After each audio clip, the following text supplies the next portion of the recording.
What is up, beautiful people? Corwin I'm here from CLGLifestyle. Hope you guys are feeling blessed and grateful to be alive.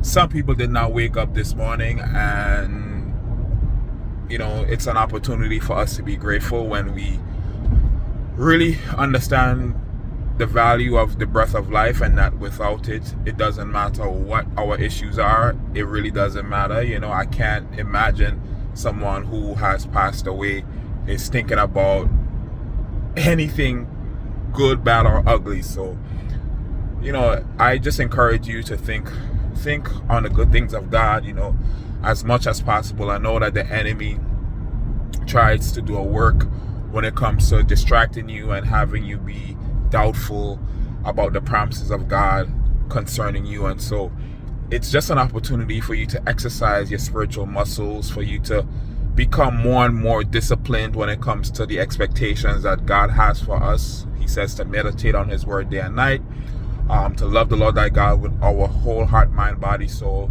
spirit, every aspect of our being.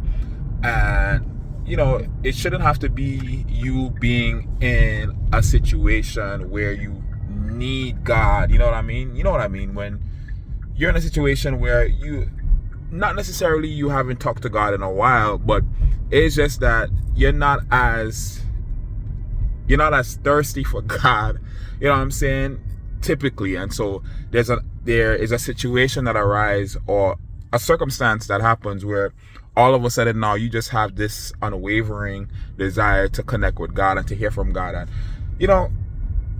I don't know, that's one of the ways the enemy condemns you, because he's going to say to you in your mind and through your thoughts, oh, now you think God is going to hear you now? You don't talk to God any other time other than when you need something. Meanwhile, the love of God is just there, just waiting for you to call on Him, because He knows the human nature. He knows how we are.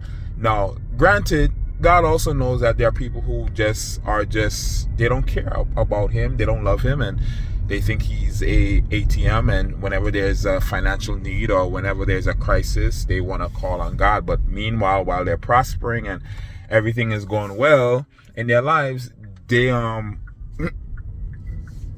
know God. They don't give Him the glory for the good things that go on in their life. And so, God is merciful and He's gracious, and He lets people do what they do. But ultimately, you want to be the person who is always in cahoots with God. You're always connected to the vine, because when it comes to it, when you really need God to show up and show out for you, you're going to feel so confident and so secure, because you and God are like this. Y'all close. So no one can tell you nothing about Him, and no one can tell Him anything about you, because He knows you. So I just wanted to encourage you and to let you know, cultivate your relationship with God. God is everything. Without Him, we are nothing. And just love on God as He loves on you, all right? With that being said, beautiful people, if you want to support my platform, you can do so. Just look in the description box, and stay connected. Like, share, and subscribe. We want to get this channel up and popping, monetized, making money, all right? Talk to y'all soon.